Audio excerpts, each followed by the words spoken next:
আসসালামু আলাইকুম ওয়া রাহমাতুল্লাহি ওয়া বারাকাতুহু ইন্নাল হামদুলিল্লাহ ওয়াসসালাতু ওয়াসসালামু আলান নাবিয়্যা বাদা আম্মা বাদ।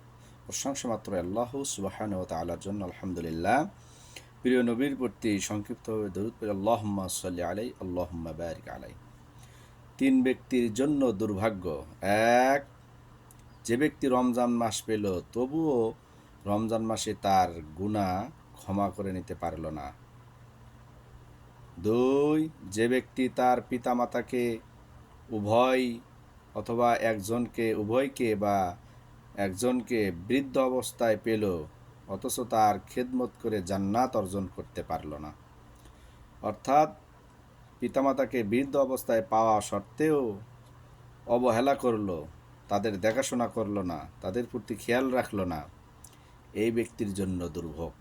তিন, যে ব্যক্তির সামনে আল্লাহ নবী মুহাম্মদুর রাসূলুল্লাহ সাল্লাল্লাহু আলাইহি সাল্লাম অর্থাৎ নবীর নাম উচ্চারণ করা সত্ত্বেও তার প্রতি দরুদ পাঠ করল না, সাল্লাল্লাহু আলাইহি সাল্লাম বলল না, এই ব্যক্তির জন্য দুর্ভোগ।